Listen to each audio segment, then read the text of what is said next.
করে যেহেতু আমাদের মাননীয় প্রধানমন্ত্রী যে বিষয়টা বলেছেন, কোনো ক্রমেই যেন কোনো সিন্ডিকেট কোনোভাবে যেন প্রযুক্তি বহন যেন আমাদের এই বিষয়, যেমন এই বিদ্যুৎ নিয়ে কিন্তু আমরা বেশ একটা সমস্যা আছে, বিশেষ করে আদানি যে বিদ্যুৎ বিগত দিনে তাদের অনেকগুলো বিষয় আছে যেগুলো নিয়ে জড়িত তৈরি হয় একটা সম্মুখীন হওয়া শুরু করেছিল। আমরা কিন্তু গতকালকে মিটিং করে আজকে মিটিং করে সেটা কিন্তু একটা জায়গায় কারণ এই রমজান মাসে কিন্তু আমি যতই যা বলি মানুষদের এখন বিএনপি ক্ষমতায় ইলেকট্রিসিটি না থাকলে কিন্তু একবারকে সময় আমাদের কালীগঞ্জ দশ করতে, কাজে সেক্ষেত্রে আমরা একটু চেষ্টা করতেছি।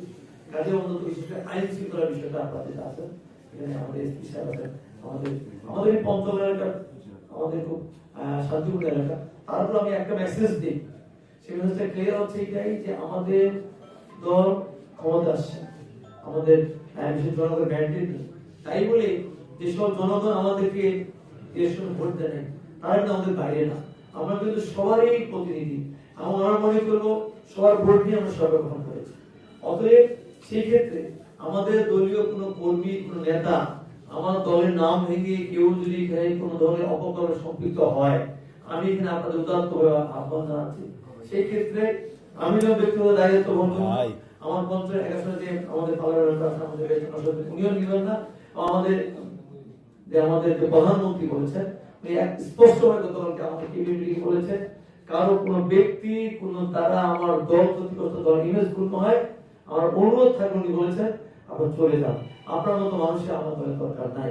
কাজে এই বিষয়টা কিন্তু মেসেজটা আপনি ক্লিয়ার নেবেন। বিশেষ করে এই ঈদকে সামনে কিন্তু আমাদের কেউ যদি কোনো ধরনের অপকর্ম সম্পৃক্ত হয় সেক্ষেত্রে আপনারা কিন্তু আমাদের দিকে তাকাবেন না, আমরা আইনগত ভাবে যা যা করার দরকার সেই বিষয় করে এই ক্ষেত্রে যত সহযোগিতা দরকার আমি মন্ত্রী হিসাবে এমপি হিসাবে আমি আপনাদের সেই সহায়তা করবো। এই বিষয়ে আমি আপনাদের দিচ্ছি। আমাদের কিন্তু 5 বছর পরে কিন্তু আগে কিন্তু এখানে কিন্তু মাদকের সয়লাভ ছিল এবং আমি সেই সময় কিন্তু তারা যেসব ডিসিএস ছিলেন আমাদের বিজেপি ছিলেন, সেনা মিডিয়া ছিলেন, আমি বারবার বলেছিলাম যে আপনি ওই হাটে বাজারে 2 পিস 3 পিস না ধরে আপনি যেখানে আমার ইন হচ্ছে, যে জায়গায় আমার উৎপন্ন হচ্ছে, যে জায়গা থেকে আমাদের আসতেছে সেই জায়গাটাকে আপনারা চিহ্নিত করে সেই জায়গায় ক্লোজ করার চেষ্টা করেন।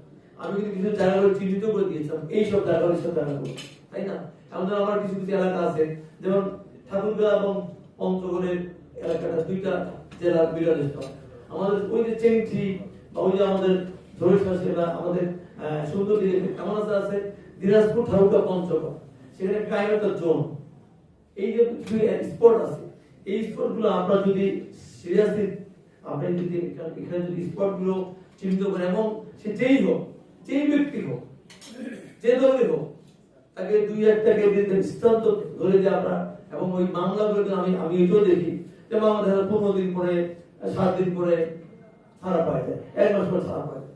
সেই ক্ষেত্রে আরো কোনো যদি আমাদের যেসব পিপি আছে জিপিএস আলোচনা করে সেইভাবে একটা মানুষ যদি 6 মাস অন্তত এইভাবে ছাড়া না পায় তাহলে কিন্তু তার পরিবারগতভাবে তার একটা মধ্যে সাফার হবে বা তাদের মধ্যে একটা আমার মনে হয় তাদের মধ্যে একটা পরিবর্তন আসতে পারে বা একটা আসতে পারে, গানি আসতে পারে যে না পরিণত হওয়া যায় না।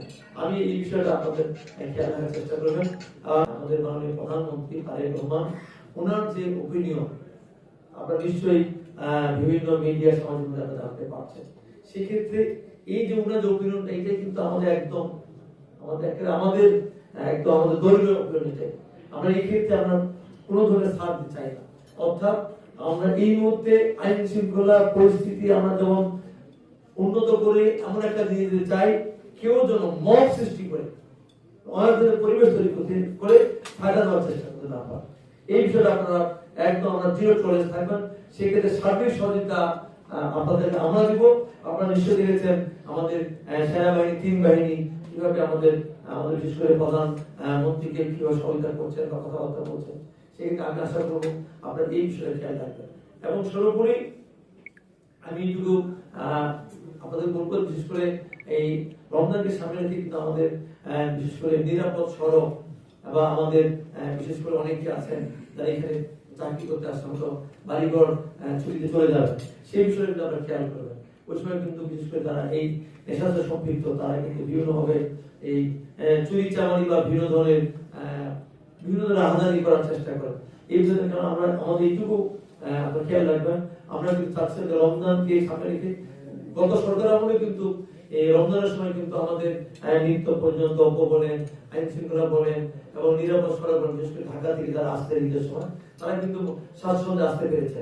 কাজে সেই ক্ষেত্রে কিন্তু আমাদের ফার্স্ট প্রায়োরিটি ছিল এই রমজানকে সামনে রেখে এটা করা।